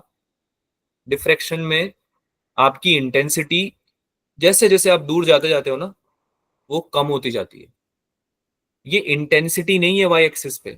ये मत बोलना कि sir delta by lambda upon b आपने यहां से यहां तक लिया और यहाँ से यहाँ तक 2 लैम्डा अपॉन बी लिया, तो बराबर ही तो है सर। ये इंटेंसिटीज नहीं है, ये क्या है, साइन थीटा की वैल्यू है। ये बात समझ में आ रही है सबको? Yes sir. ये साइन थीटा की वैल्यूज हैं, 2 लैम्डा अपॉन बी और लैम्डा अपॉन बी। ठीक है, इंटेंसिटी तो डिक्रीज होती ही है। बहुत मुश्किल हो जाता है स्टडी करना, क्योंकि ढंग से कॉन्ट्रास्टिंग रिजल्ट्स दिखते ही नहीं है। जैसे कि आप यहाँ देख सकते हो, ग्राफ का अच्छा खासा वैल्यू है आई नॉट के बराबर, यहाँ पे थोड़ा फिर भी डिसेंट वैल्यू है, यहाँ पे आते आते और कम हो गया, और आगे जाओगे तो ये बिल्कुल ही टच ही कर जाएगा बिल्कुल एक्सिस से, ऐसे बिल्कुल टच करते हुए जाएगा ये ग्राफ, है ना, यानी वैल्यू बहुत छोटी होगी। बात समझ में आई सबको? Yes sir. फॉर्मूला हम ऑलरेडी डिस्कस कर चुके हैं, I naught sine square beta upon beta square वाला, और बीटा का भी। तो आगे चलते हैं। अब इस पे जो सवाल बनता है वो जनरली सर्कुलर अपर्चर को लेके बनता है, कि अगर हमारा स्लिट जो है वो उसका सर्कुलर अपर्चर है, तो पूछ लेंगे तुमसे फर्स्ट मिनिमा की वैल्यू बता दो, फर्स्ट मिनिमा कहाँ ऑब्टेन होगा। तो फर्स्ट मिनिमा जो ऑब्टेन होता है उसके लिए फॉर्मूला होता है theta equals to 1.22 lambda upon d. First minima या फर्स्ट डार्क फ्रिंज, ये जो दिख रही है सबको सेंटर में, तो देखो बहुत ज्यादा तुम्हें ब्राइट दिख रहा होगा ये वाला part, yes yes sir. Sir. है ना। और जैसे जैसे तुम दूर जाते जा रहे हो डिफ्रैक्शन पैटर्न्स में, तुम्हें फर्स्ट मिनिमा वाली ये फर्स्ट सर्कल दिखी तुम्हें, फर्स्ट डार्क फ्रिंज यस का sir. Circle, circular dark fringe, है ना। दूसरी वाली तुम्हें और थोड़ी कम इंटेंसिटी की दिखेगी, जैसे जैसे दूर जाओगे इंटेंसिटी कम होती जाएगी। ठीक है, देखो यहाँ पे ज्यादा ब्राइट है इस वाले एरिया में, इस वाले एरिया में कितना कम ब्राइट है, इसमें और ऊपर जाओगे कम ब्राइट दिखेगा। तो इंटेंसिटीज चेंज होती है डिस्टेंस के साथ में। ठीक है, जैसे जैसे तुम सेंट्रल मैक्सिमा से दूर जाते जाओगे। सवाल जो बनता है, न्यूमेरिकल जो बनता है, वो बनता है कि आपसे पूछ लेगा फर्स्ट मिनिमा बता दो, या फिर पूछ लेगा रेडियस ऑफ डार्क फ्रिंज बता दो, पहली डार्क फ्रिंज का कितना रेडियस होगा ये पूछ लेगा। जैसे कि तो रेडियस कैसे निकालते हैं, थीटा टाइम्स कैपिटल डी। इसमें कैपिटल डी क्या है, स्लिट से स्क्रीन की दूरी, जो हम पहले भी लेते थे। और थीटा तुम्हें पता ही है, एंगुलर फ्रिंज विड्थ। इसको इक्वेट कर देना, इक्वेट क्या कर देना सॉरी, इसकी वैल्यू होती है 1.22 lambda capital D upon D के बराबर। ये वैल्यू आपको याद रखनी है, ये इंपॉर्टेंट है काफी। बात समझ में आई सबको? ये वैल्यू इंपॉर्टेंट है। ठीक है, फर्स्ट मिनिमा या फर्स्ट डार्क फ्रिंज की रेडियस आपसे पूछ सकता है डिफ्लेक्शन में। सेम चीज अगर आप यहाँ पे कॉन्वेक्स लेंस रख दें, तो आपको ये बात पता होनी चाहिए कि कैपिटल डी की जगह आप फोकल लेंथ यूज करोगे, यानी कि आपका जो लेंस है उसको फोकल लेंथ की डिस्टेंस पे ही रखा जाता है in order to obtain the diffraction patterns. तो यहाँ पे r equals to theta f हो जाता है ना, या फिर 1.22 lambda times f upon d हो जाता है। सर्कुलर फ्रिंजेस के केस में डिस्कस कर रहे हैं ये सब चीजें हम। ठीक है, आगे चलें। Yes sir. Yes sir. थोड़ा जल्दी जल्दी करना है क्या, क्या हुआ? एक दो ही स्लाइड बची वैसे तो, ज्यादा हो गया क्या थ्योरी पार्ट? No sir. समझ में तो आ रहा है ना? Yes sir. ये क्या तुम्हारा चैप्टर पूरा ही उड़ा हुआ होगा, ये तुम्हें बहुत टाइम लग गया होगा इसको पढ़ने में, इसलिए मैंने सोचा कि थोड़ा तुम्हें रिवीजन करा दूं। ठीक है, अभी इसके बाद के सवाल तुम जल्दी जल्दी सॉल्व कर पाओगे थोड़े। पोलराइजेशन पढ़ते हैं, last topic. Polarization of light basically ये बता रहा है हमें कि जो इलेक्ट्रिक फील्ड है, सिंस लाइट पता है आप लोगों को इलेक्ट्रोमैग्नेटिक वेव होती है ना, जिसमें इलेक्ट्रिक फील्ड भी होता है और मैग्नेटिक फील्ड भी होता मैग्नेटिक फील्ड भी होता है, परपेंडिकुलर प्लेन्स में है। है ना, यस। मूव कर रहे होते हैं, ऑसिलेट कर रहे होते हैं। इलेक्ट्रिक फील्ड जो ऑसिलेट कर रही होती है वो हर अनपोलराइज लाइट की, जो लाइट पोलराइज नहीं हुई है वो हर डायरेक्शन में कर रही होती है। जैसे कि आप यहाँ पे देख सकते हो, हर डायरेक्शन में कर रही होती है, हर प्लेन में जा रही होती है ना। ये इस तरह से रिप्रेजेंट भी कर सकते हैं। अब आप बोलोगे सर ये तो एक ही प्लेन में कर रही है, देखो ऐसा नहीं है। ये जो सेंटर में आपको दिख रहा है येलो डॉट, इसका मतलब है यस। कि ये वाई एक्सिस में भी कर रही है और ये जेड एक्सिस में भी कर रही है, ये इनटू द स्क्रीन भी जा रही है ये इलेक्ट्रिक फील्ड। तो एक से ज्यादा डायरेक्शन में हो गया ना, एक प्लेन से ज्यादा यस। ज्यादा प्लेन्स में हो गया, तो ये भी अनपोलराइज लाइट ही है। अगर आपने इसका पोलराइजेशन कर दिया तो ये किसी एक ही प्लेन में ऑसिलेट करेगी इलेक्ट्रिक फील्ड इस लाइट की। जैसे कि ये वाई एक्सिस में चला गया या जेड एक्सिस में चला गया, तो इसको बोलेंगे प्लेन पोलराइज लाइट। ठीक है, तो पोलराइजेशन का मतलब ये होता है। इसको करते कैसे, आप एक अनपोलराइज लाइट ले लो जिसके की इंटेंसिटी आई नॉट थी लेट से। तो अगर आपने पोलराइजर से let's say it's a device which is like polarizing the light, ठीक है, उससे आपने इसको पास कराया, तो जो पोलराइज लाइट है उसकी इंटेंसिटी हो जाएगी half I not by two. इसमें कुछ चीजें जैसे कि ये सेंटर एक्सिस जो होता है उसको बोलते हैं ऑप्टिकल या फिर पास एक्सिस, ठीक है। इसको हम पढ़ते इसलिए क्योंकि कई बार एंगल्स पे क्वेश्चन पूछ लिया जाता है, जैसे कि मैलिस लॉ और ब्रूस्टर्स लॉ का एप्लीकेशन। तो मैलिस लॉ है या नहीं है सिलेबस में, ब्रूस्टर्स लॉ तो चलो दे रखा है एनटीए ने अलग से, उसका इतना ज्यादा लोड नहीं है क्योंकि बहुत छोटी सी चीज है, तो समझ लो इसको, ठीक है। हो सकता है कि इसका यूज करके सवाल पूछ ले, डायरेक्टली नहीं भी पूछे तो, और कुछ अलग है भी नहीं। मैलिस लॉ बस हमें ये बताता है कि अनपोलराइज लाइट को पोलराइजर में पास करा के तुमने आधी इंटेंसिटी की तो बना दिया। व्हाट इफ अगर इस पोलराइज लाइट को भी तुम दोबारा से पोलराइज करना चाहो, समझ में आ रही मेरी बात, क्या बोला मैंने? अगर Yes, आप इस sir. पोलराइज लाइट को भी दोबारा पोलराइज करना चाहो तो उसके साथ क्या होगा, वो मैलिस लॉ में बताता है। तो क्या होगा, जब आप इसको पास कराओगे दोबारा, तो उसको फिर पोलराइजर नहीं बोलते, उसको एनालाइजर बोलते हैं एक तरह से, ठीक है। तो आपने क्या किया, इस एनालाइजर क्या ऑप्टिकल एक्सिस जो था सेंटर एक्सिस, उसको थीटा एंगल से रोटेट कर दिया। इन केस अगर कर दिया तो आपकी जो पोलराइज लाइट थी वो भी थीटा एंगल से रोटेट हो जाएगी फाइनल रिजल्ट में। और जो मेन काम की बात है कि उसकी इंटेंसिटी कितनी चेंज हो जाएगी, क्योंकि पोलराइजेशन का पर्पस शायद यही था कि इंटेंसिटी चेंज हो रही थी, यस सर। इंटेंसिटी चेंज हो रही थी, है ना। आई नॉट से आई नॉट बाय टू हो गया था पोलराइजेशन करते ही। तो अगर आई नॉट बाय टू वाली पोलराइज लाइट को फिर से एनालाइजर में पास कराया तो उसकी इंटेंसिटी में कितना बदलाव आ जाता है, वो देता है Malus law, which is I equals to I1 cos square theta. ये होता है वैल्यू। बात समझ में आई? Yes, sir. Malus law sir. यही बताता, कुछ अलग नहीं बताता, यही बताता है, ठीक है। अब अगर इसको जनरलाइज तरीके से समझें तो एक पोलराइज लाइट है जिसका आई नॉट तो इंटेंसिटी है और ए नॉट है उसका एम्पलीट्यूड, उसको तुमने पास करा दिया एनालाइजर से, लेट से, ठीक है, जो कि थीटा एंगल पे जिसका पास एक्सिस या ऑप्टिकल एक्सिस इंक्लाइन था, ठीक है, सेंट्रल लाइन से। तो उसका इंटेंसिटी और एम्पलीट्यूड में जो बदलाव आएगा वो क्या हो जाएगा, ए नॉट कॉस थीटा, तो हो गई एम्पलीट्यूड, और इंटेंसिटी हो जाएगी I naught cos square theta, अभी अभी पढ़ा भी हमने थोड़ी देर पहले, ठीक है, I naught cos square theta हो जाएगी। इज दिस क्लियर बच्चों? Yes sir. Yes sir. Yes, sir. अब मेथड्स पे बात कर लेते हैं, methods of polarization of light, कैसे पोलराइजेशन कर सकते हैं। तो सबसे पहले रिफ्लेक्शन के थ्रू करते हैं, जो कि ब्रूस्टर्स लॉ या ब्रूस्टर्स लॉ में भी हमें पता चलता है। इसमें क्या होता है, अनपोलराइज लाइट तुमने किसी मीडिया पे ड्रॉप कराई, इंसिडेंट कराई, तो कुछ पार्ट तो रिफ्लेक्ट हो जाएगा और कुछ पार्ट रिफ्रैक्ट हो जाएगा, यस सर। ठीक है। कुछ पार्ट क्या हो जाएगा, रिफ्लेक्ट और रिफ्लेक्ट हो जाएगा, कुछ पार्ट रिफ्रैक्ट हो जाएगा, ठीक है। तो यहाँ पे बोला जाता है ब्रूस्टर्स लॉ में कि अगर आपने ब्रूस्टर्स एंगल पे अनपोलराइज लाइट को इंसिडेंट कराया है, तो जो एंगल बना है ना between the reflected and refracted रे, this one and this one, ये बन जाता है 90 डिग्री। कितना बन जाता है ये? 90. 90 डिग्री, 90 degree. ठीक है। और जब ऐसा होता है तो जो रिफ्लेक्टेड लाइट निकल के आती है वो अपने आप ही पोलराइज लाइट होती है। क्या आपको बात समझ में आई है? मैं दोबारा बताऊं, आ गई sir. जी सर। जब भी अनपोलराइज लाइट को ब्रूस्टर्स एंगल पे इंसिडेंट कराया जाएगा, ठीक है, तो किसी ऑब्वियसली किसी मीडिया पे, तो जब वो रिफ्लेक्ट करेगा और रिफ्रैक्ट करेगा तो दोनों रिफ्लेक्टेड और रिफ्रैक्टेड रे के बीच में 90 डिग्री का एंगल बन जाएगा अगर, तो आपकी जो लाइट निकलेगी वो पोलराइज लाइट ही निकलेगी।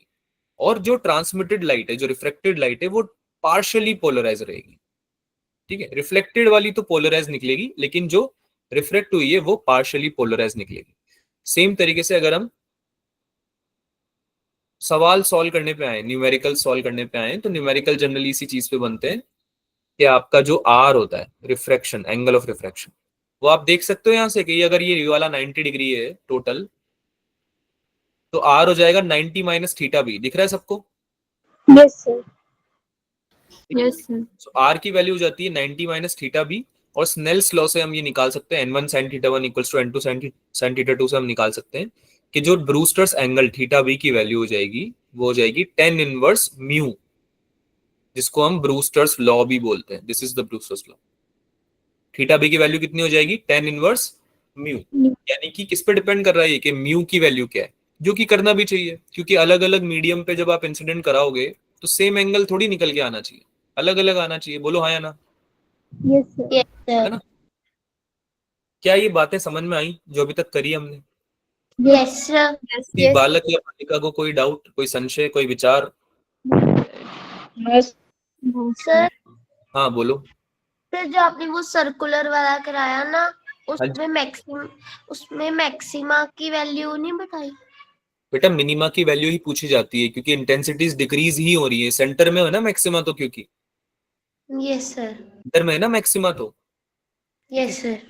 मिनिमा की वैल्यूज ही पूछी जाती है उसमें, क्योंकि इसमें तो हो ही बनी हो रही है एक तरह से। अगर आप उस कॉन्टेक्स्ट में समझना चाहो तो ब्राइट फ्रिंजेस, सॉरी डार्क की बन रही है ना।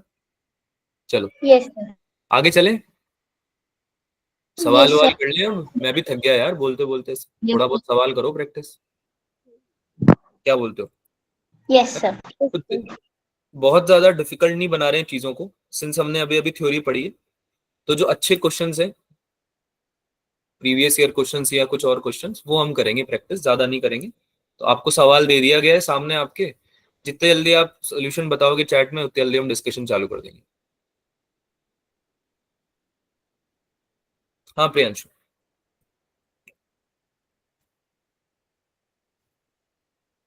बोलो बेटा, कुछ पूछना है, आंसर बताना है? अच्छा आंसर बता रहे हो, ओके, बढ़िया, बहुत बढ़िया।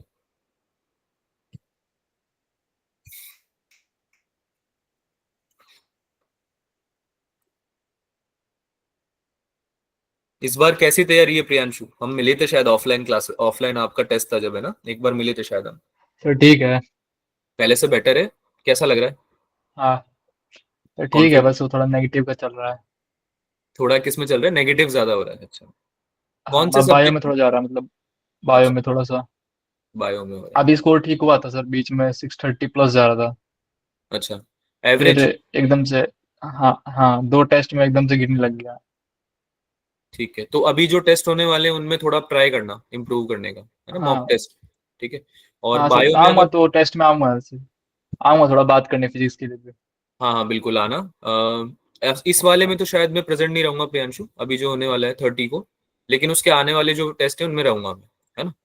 तो हम ओके उसमें सर। मिलते हैं, ठीक है, वेंसडे को आ जाना, मिलते हैं, बात करते हैं। और हिमांशु सर से भी टाइम निकाल के बात कर लेना, अगर बायो में कुछ स्पेसिफिकली लग रहा है ना, वो हेल्प कर सकते हैं, तो आपको पूछ लेना आप, है ना।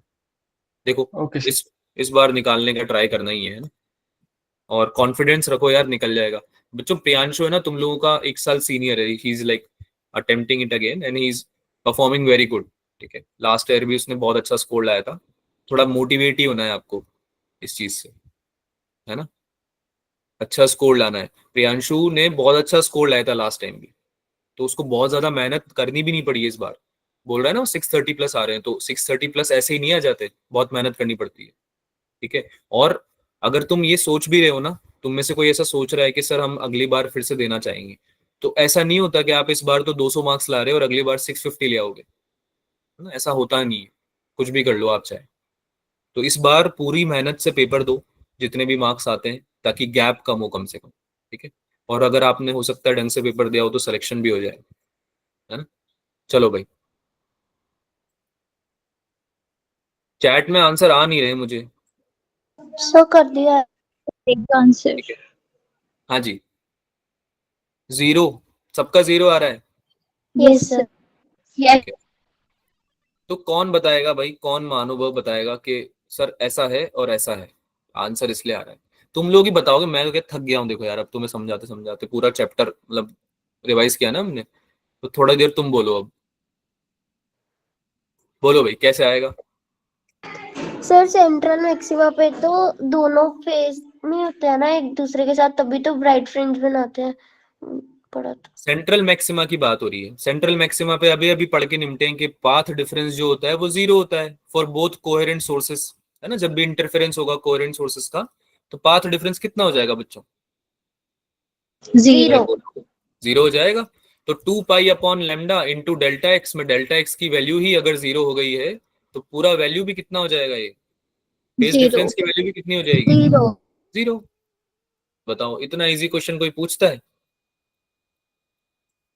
ये तो नीट। सॉल्व ही नहीं करेंगे हम, इतना इजी आ गया तो, अगर है ना। चलो फिर, अगर इजी लग रहा है तो एक अच्छा क्वेश्चन सॉल्व करते हैं।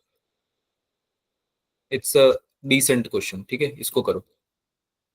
सोल्यूशन बताना है मुझे, ऐसे नहीं कि तुमने करा हुआ था कभी तो तुम्हें आंसर याद है तो बता दिया, है ना। बता सकते हो, लेकिन सोल्यूशन पूरा पता होना चाहिए फिर, कि कौन से स्टेप के बाद क्या आएगा। करो, सॉल्व करो। क्वेश्चन अगर समझ में नहीं आए बता देना, मैं समझा दूंगा डिक्टेट करके।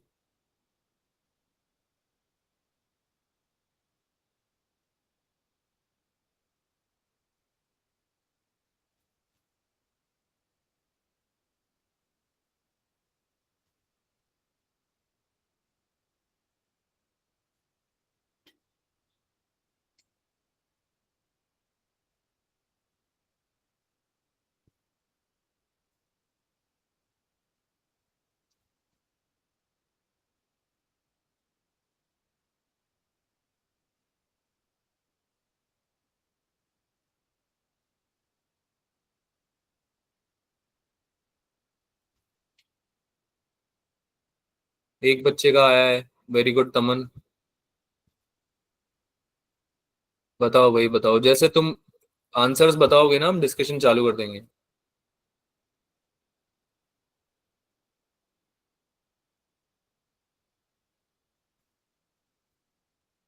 हाँ प्रियांश। सर सर इसका सच से थर्ड आ रहा है 1.8 के आसपास। थर्ड आ रहा है, ओके। ये दो वही सर अलग, अप्रोक्स चल रहा है दोनों का आंसर। 1.9 और 1.8 के अप्रोक्स में चल रहा है। 1.9 और 1.8 के अप्रोक्स चल रहा है, एग्जैक्टली कुछ आया है? मतलब ठीक है, बहुत वही क्लोज ऑप्शंस है ना, इसलिए इसलिए। हाँ देख रहा हूँ सर। हाँ हाँ, करो कोई ना। ले लो, इस क्वेश्चन में टाइम ले लो, मुझे इस क्वेश्चन में अगर टाइम लोगे तो कोई दिक्कत नहीं। देखो समझो बात को, नीट में खुद ने ही, मतलब नीट ने खुद ने ही बहुत क्लोज ऑप्शंस दिए थे। करता है ऐसा नीट कभी कभी। तो उस केस में क्या है कि फिर तुक्का मत मार के आना, अगर एग्जैक्ट आंसर आया है तो लगा दो, एग्जैक्ट आंसर नहीं आया तो मत करो। ठीक है, छोड़ के आओ फिर उसको, फालतू में नेगेटिव करके आ जाओगे वरना तुम।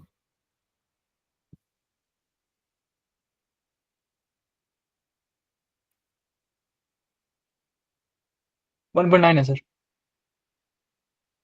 1.9 है पक्का? यस। Yes sir. sir बाकी बच्चों का भी आ गया? क्या बात है यार, बहुत बढ़िया। चलो 15 सेकेंड्स और ले लो, फिर डिस्कस करते हैं इसको।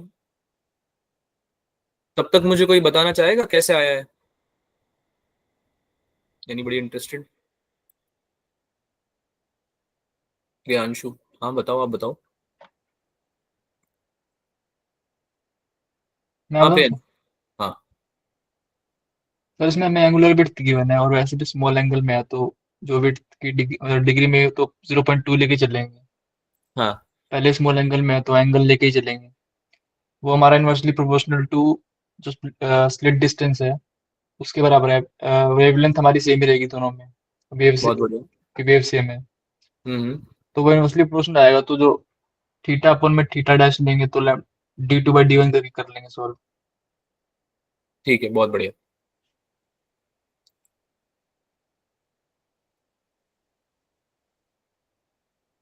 आया बाकी बच्चों का?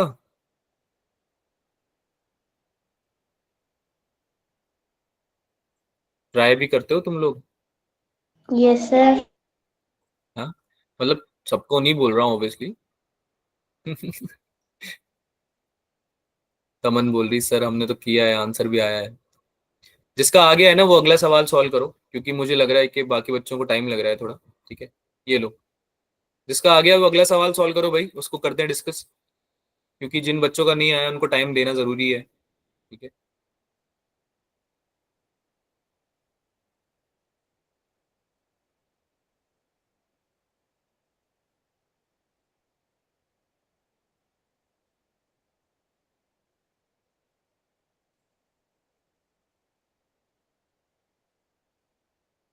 हाँ प्रियांशु, आ गया इसका भी? Yes sir. बताओ। Third option. थर्ड ऑप्शन, बढ़िया। देखो ये वाला तो खैर जल्दी होना ही चाहिए, इसमें तो कैलकुलेशन भी इतनी है। किसी और का आया? Yes sir. चलो पहले इसके पहले वाला डिस्कस कर लेते हैं, उसके बाद ये कर लेंगे, ठीक है। देखो, इसके पहले वाला जो सवाल था, इसको कैसे अप्रोच करना है, इसको तुमको बोला गया है सवाल में कि जो YDSC हो रहा है उसमें सेपरेशन वगैरह दिया हुआ है, तुम्हारा डी का वैल्यू 2 mm दिया हुआ है, वेवलेंथ दे रखी है तुम्हारी 5896 एंगस्ट्रॉम, ठीक है। और जो कैपिटल डी है वो 100 सेंटीमीटर दे रखा है, बेसिक इन्फॉर्मेशन सारी गिवन है। मतलब सवाल ये पूछ रहा है कि अगर एंगुलर विड्थ जो है फ्रिंज की वो 0.20 डिग्री है, ठीक है, बहुत ही छोटा एंगल है, पहली बात तो दिखने समझ में आना चाहिए। अगर इसको बढ़ा दिया जाए, 0.21 डिग्री कर दिया जाए, तो जो सेपरेशन बिटवीन द स्लिट्स होता है वो कितना चेंज होगा? सेपरेशन बिटवीन द स्लिट्स क्या होता है? Small D. Small D. Small D कितना चेंज होगा, है ना? तो कैसे निकालेंगे ये? पेन कहाँ चला गया मेरा? हाँ भाई, कैसे निकालेंगे इसको? सो उस फॉर्मूले से angular fringe width is equal to lambda by d. Very good. Theta क्या होता है? Angular lambda by fringe d width. होता है। Theta is lambda by d. तो इसका क्या मतलब हुआ कि थीटा इनवर्सली प्रोपोर्शनल होता है किसके? स्लिट्स के सेपरेशन। स्लिट्स के सेपरेशन के, यानी डी के, ठीक है। एक सेकेंड वेट करो बच्चों।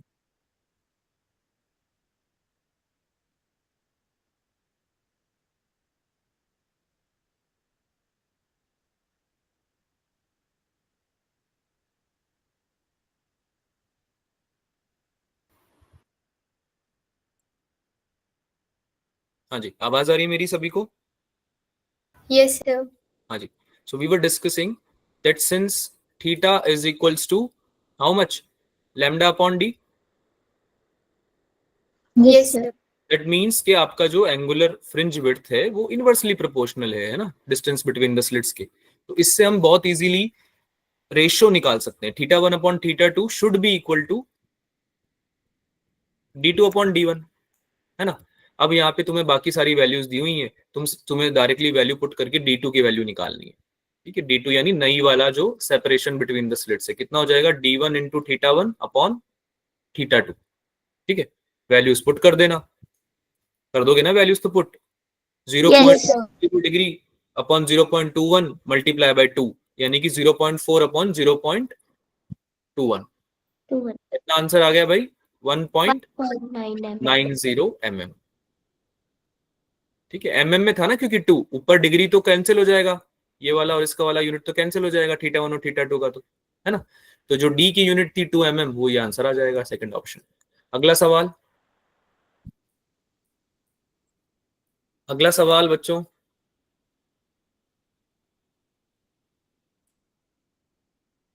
एक ही बच्चे से हुआ है? अरे पाथ डिफरेंस क्या हो जाएगा? nth मिनिमा, किसी भी nth मिनिमा के लिए क्या लिखते हैं हम? डेल्टा वाई की वैल्यू क्या लिखते हैं? 2n-1 लैम्डा बाय 2 लिखते हैं। Yes sir. Yes, sir. अब देखो, पता है यहीं पे दिक्कत आती है, हम क्या है कि फॉर्मूला याद नहीं रख पाते ना, तो फिर बहुत दिक्कत आती है सवाल सॉल्व करने में। जिसको याद है उसने जल्दी जल्दी वो जल्दी जल्दी कर भी लेता है, ठीक है। तो थोड़ा ट्राई करो कि फॉर्मूला तुम्हें याद रह जाए, ठीक है। बहुत ज्यादा सवाल सॉल्व कर पाओगे तुम केवल फॉर्मूला याद रखने से। तो एन की वैल्यू क्या बोल रहा है रखने के लिए? 5. 5. है ना, 5 बोल रहा है फिफ्थ मिनिमम, फिफ्थ मिनिमम की बात कर रहा है। तो यानी एन की वैल्यू हो गई 5। तो कितना बन गया ये आपका? 2 into 5 minus 1 times lambda by 2, yes sir. यानी कि Yes, 9 sir. लैम्डा, है ना। बहुत इजी सवाल है, but obviously it requires the formula.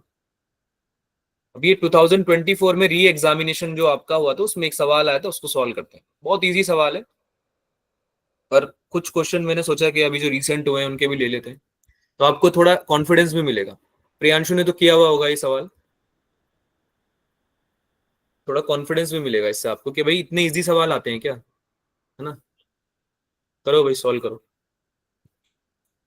If the wavelength of light used is 600 into 10 की पावर 9 -9 मीटर, तो फ्रिंज सेपरेशन कितना होगा ये बताना है।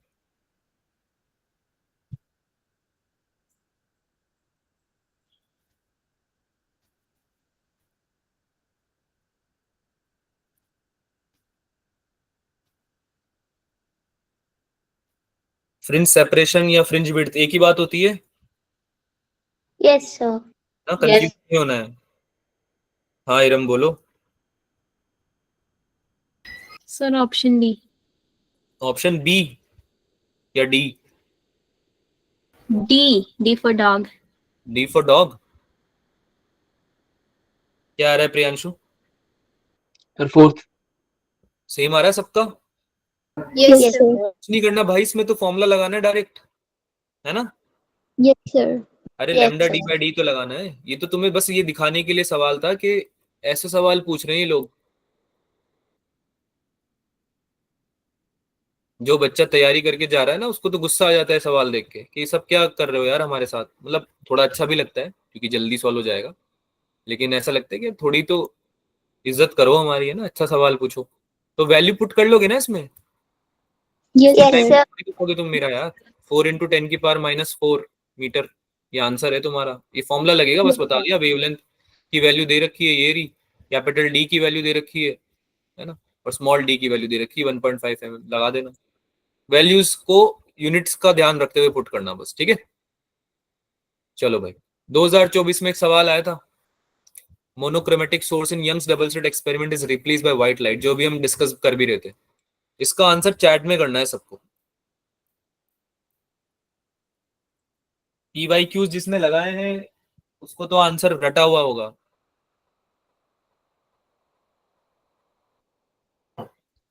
अब देखो, सब आंसर तो तुम्हें पता है, पर वो बच्चे हाथ ऊपर करो जो बता पाएंगे कि चारों ऑप्शन मतलब एक्सप्लेन कर पाएंगे कि गलत क्यों है सही क्यों है। यानी सी आंसर है, I know, but why?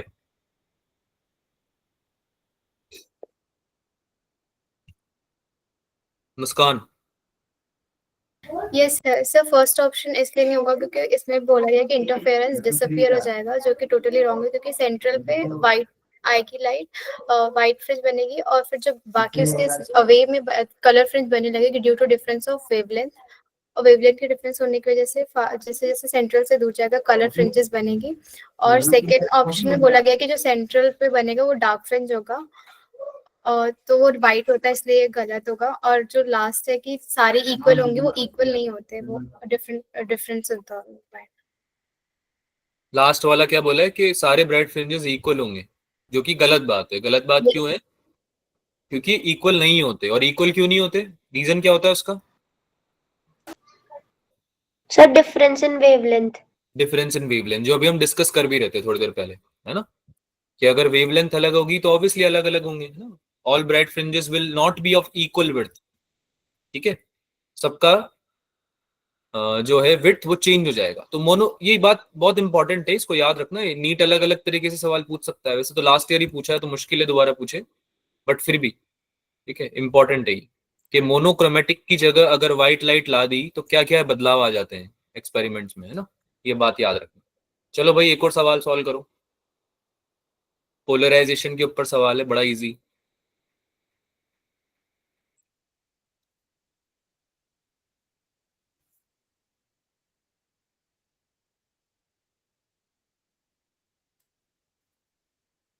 Polarisation के ऊपर सवाल है, बहुत इजी, जल्दी से सॉल्व कर दो। ठीक है, 2 बार जैसे कि आप देख सकते हो पास कराया जा रहा है इसको। चैट में आप आंसर कर सकते हो अपना। I0/16 आ रहा है। Yes, sir. क्या बात कर रहे हो? गलत है सर। ऑब्वियसली गलत है। मतलब हो सकता है सही हो, but I will be needing the explanation ना। मैं तो एक्सप्लेनेशन और वो पूछूंगा तुमसे सोल्यूशन। तो तुम्हारे Yes, पास sir. सोल्यूशन है तो बढ़िया बात है। सोल्यूशन है तो फिर कोई टेंशन की बात नहीं, फिर तो चिल रहो तुम। अपने आंसर पे वो रहो, मतलब एडमेंट कि भाई हाँ यही आएगा सर। और अगर सोल्यूशन नहीं है तुम्हारे पास तो दोबारा कैलकुलेट कर लो।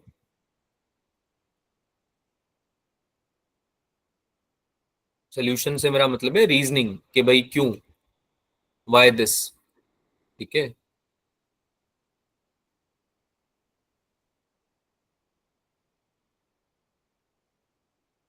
प्रियांशु अपने हाथ ऊपर किया हुआ है, कुछ बोलना चाह रहे हो क्या आप? नहीं सर, वो आता है, सॉल्यूशन भी आता है। हाँ ठीक है भाई, ऐसे कंफ्यूज नहीं होना। देखो, एक बार बोला तुमने अपने आंसर बदल लिए, ऐसा नहीं होना चाहिए ना। आपको पता होना चाहिए, आपने निकाला है जो वो किसी तरीके से निकाला है, कोई फॉर्मूला यूज किया है ना, कोई कॉन्सेप्ट यूज किया है, तो उसमें घबराने की क्या बात है यार।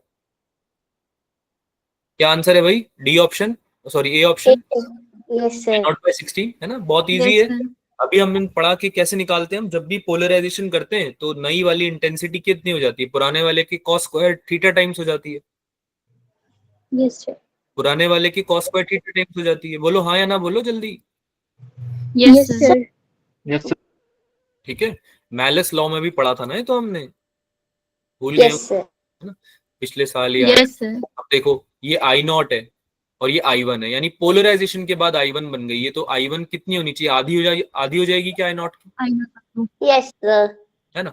अब यहाँ पे तुमने पास कराया इसको, एनालाइजर से पास कराया होगा या जहां से भी पास कराया इसको, तो अब जो नई मतलब बी वाले एनालाइजर के बाद जो आपकी नई इंटेंसिटी बनने वाली है, आई बी बोल सकते हो इसको आप, वो कितनी हो जाएगी बच्चों?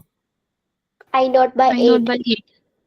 आई नॉट बाय 8 कैसे हुई? आई नॉट बाय 2 का I naught by 2 multiply by cos square 60। Yes sir.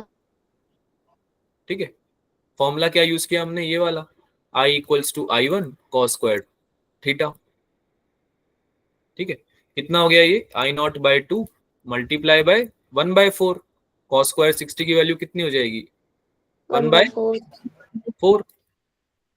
अरे हाँ या ना? Yes sir. Yes sir. Naught by 8 हो गया, आई नॉट स्क्वायर नहीं, सॉरी आई नॉट स्क्वायर के लिख दिया मैंने। ठीक है, इसके बाद सी वाले से पास कराया, तो सेम फॉर्मूला लगा के I naught by 8 multiply by cos square 45, है ना, yes which is sir. 1/2। Cos yes square sir. 45 की वैल्यू कितनी होती है, 1/2, तो ये कितनी हो गई, आई नॉट बाय 16। बहुत ही इजी सवाल, ऐसे ऐसे सवाल छोड़ के आ जाओगे तुम अगर तुमने फॉर्मूला भी नहीं पढ़ा तो। रियलाइज हो रही है ये बात? इस सवाल डालने का पर्पस केवल ये था कि आपके अंदर जो कॉन्फिडेंस चला गया है वो आ जाए एक बार के लिए, कि भाई बहुत इजी सवाल है। अब जैसे प्रियांशु हो गया और भी जो बच्चे जो कर रहे हैं प्रिपेयर पहले से, उनको तो पता है कि बहुत ज्यादा डिफिकल्ट सवाल पूछता ही नहीं नीट, कुछ चैप्टर्स में पूछ सकता है, but most of the question जो होंगे वो स्ट्रेट अवे फॉर्मूला बेस्ड होंगे। थोड़ा सा ट्वीक करेगा क्वेश्चन को, फॉर्मूला लगाया, आंसर आ जाएगा। तुम फॉर्मूला भी नहीं पढ़ के जाओगे तो मार्क्स नहीं आएंगे। ठीक है, तो फॉर्मूला सारे चैप्टर्स का कवर करके जाओ। अगला सवाल,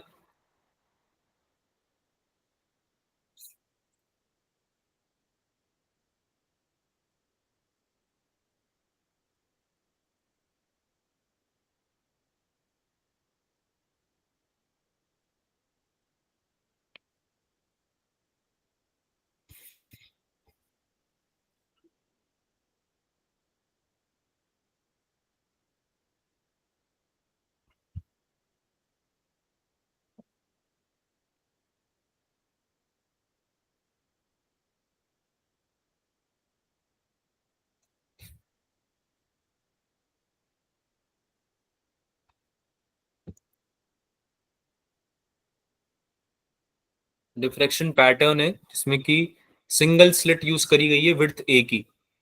फर्स्ट मिनिमम जो है वो ऑब्जर्व हो रहा है 30 डिग्री के एंगल पे। वेवलेंथ दे रखी है लाइट की तुम्हें, इंसिडेंट लाइट की। सेकेंडरी मैक्सिमम कितने एंगल पे ऑब्जर्व होगा वो बताना है।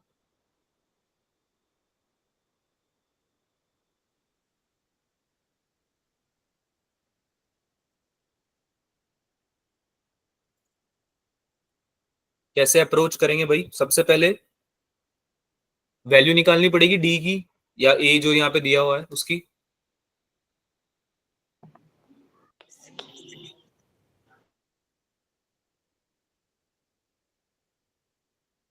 अरे मिनिमा कितने पे निकलता है, एन लेमडा पे निकलता है ना डिफ्रैक्शन की केस में। हम्म, पाथ डिफरेंस किसके बराबर होता है, एन लेमडा के बराबर। तो डी साइन थीटा की वैल्यू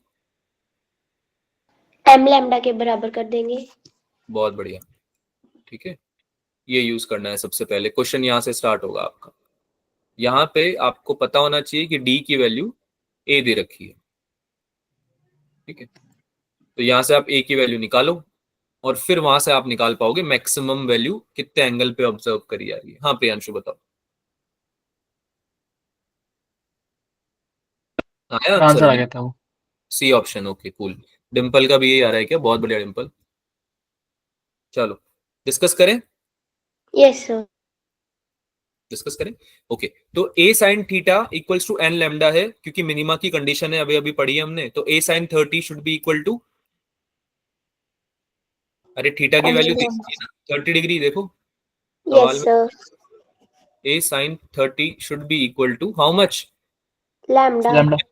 फर्स्ट मिनिमा है तो 1 मल्टीप्लाई बाय लैम्डा, ठीक है। तो a की वैल्यू कितनी आ गई? 2 लैम्डा। साइन 30 की यस वैल्यू सर। 2 होती है ना। ये तुम्हारा फर्स्ट इक्वेशन बन गया। सेकंड केस में तुमसे पूछ रहा है कि secondary maxima, the first secondary maxima जो है वो कितने पे निकलेगा। तो डिफ्रैक्शन में पाथ डिफरेंस जो होता है, नया वाला पाथ डिफरेंस ऑब्वियसली, क्योंकि एंगल भी चेंज होगा ना मैक्सिमा, तो डी साइन थीटा की जगह डी साइन थीटा कुछ थीटा 2 ले लेते हैं, या थीटा डैश लिख लेते हैं, है ना। डी साइन थीटा डैश, ये किसके इक्वल होता है मैक्सिमा की केस में? 2n+1 lambda by 2, yes sir. ठीक है। डिफ्रैक्शन और आईडीएससी का तो कम से कम याद रखो यार। अब यहाँ पे डी की जगह ए यूज कर सकता हूं, yes sir. Yes sir. A sine theta dash equals to n की जगह क्या पुट करूंगा बेटा? फर्स्ट ही ये तो एन की जगह 1 पुट हो जाएगा। फर्स्ट वाला निकालना है ना, देखो बोल रहा है फर्स्ट फर्स्ट सेकेंडरी मैक्सिमा। तो 2 मल्टीप्लाई बाय 1 + 1 लैम्डा बाय 2, कितना बन गया ये? ए की 3 वैल्यू लैम्डा। 3/2 लैम्डा। ये बन जाएगा 2 लैम्डा मल्टीप्लाई बाय, डायरेक्ट लिख रहा हूं मैं, है ना, समझ में आ रहा होगा, ठीक है। This will become 3 lambda by 2, तो लैम्डा से लैम्डा कैंसिल हो जाएगा, यस सर। ठीक है। 3/4 बन गया, तो थीटा डैश क्या बन गया? Sine inverse 3/4। 3/4। बहुत ही इजी सवाल। Yes sir. एक डिस्कशन वाला सवाल है, आंसर एक्सप्लेन किया हुआ है मैंने, तुमको वैसे पता होना चाहिए। पुराना सवाल है, 1999 में आया था, बट ऑब्वियसली अगर एग्जांपल पूछ लेगा तो आपको पता होना चाहिए कि soap bubbles, thin soap bubbles are good example of thin film interference, है ना। इसका आंसर क्या आना चाहिए? इंटरफेरेंस। होता क्या है इसमें, जो सोप लेयर, सोप बबल होता है आपका जैसे कोई, तो उसकी जो अपर लेयर होती है उससे जो रिफ्लेक्शन होता है, और जो लोअर लेयर, नीचे वाली बॉटम लेयर होती है, उससे जो रिफ्लेक्शन होता है, इन दोनों रिफ्लेक्शंस जो हैं ये इंटरफेयर कर रहे होते हैं। और जब इनका इंटरफेरेंस होता है, थिन फिल्म इंटरफेरेंस में पढ़ा ना हमने कि पाथ डिफरेंस अलग अलग हो, पाथ लेंथ अलग अलग होगी दोनों, ठीक है, ऑप्टिकल लेंथ। तो अलग अलग लेंथ या अलग अलग पाथ डिफरेंस होने की वजह से मतलब सॉरी, अलग अलग कलर्स निकल के आते हैं, ठीक है। तो इसलिए सोप बबल जो है आपका अलग अलग कलर भी प्रोड्यूस करता है, ठीक है, इंटरफेरेंस के बाद। तो मेजेंटा कलर निकला, जैसे जहां पे थिनर है ना, जहां पे थिकर है वहां पे ब्लू, ठीक है। तो ये सवाल पूछा जा सकता है एक तरह से आपसे, तो just discussion, just for the discussion मैंने लिया हुआ है सवाल। चलो भाई, क्लास सवाल कर ले या होमवर्क में दूं तुम्हें?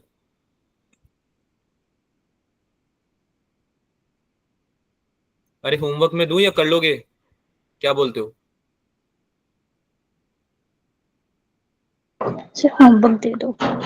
होमवर्क दे दूं? चलो ठीक है, होमवर्क दिया। थोड़ा आइडिया दे देता हूं मैं, वैसे तो हो जाएगा आप लोगों से, बहुत ज्यादा टाइम नहीं लगेगा इसमें। इसमें बेसिकली आपको मैक्सिमम इंटेंसिटी जो है उसके टर्म्स में इंटेंसिटी निकालनी है। तो आपको ये बताया अभी थोड़ी देर पहले मैंने कि ये होता है I equals to I0 times cos square 5/2, है ना, कॉस स्क्वायर 5/2, ठीक है। तो ये आपको सवाल, एक्चुअली ये ना अच्छा सवाल भी है थोड़ा सा, ये आया था जेई एडवांस में 2012 में, जेई एडवांस का क्वेश्चन है ये।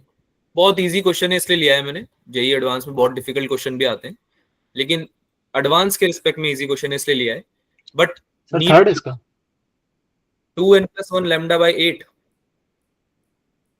इसका आंसर यार मुझे रुको याद करने दो, इसका आंसर था सर शायद, पार्ट डिफरेंस λ/4 आ रहा है।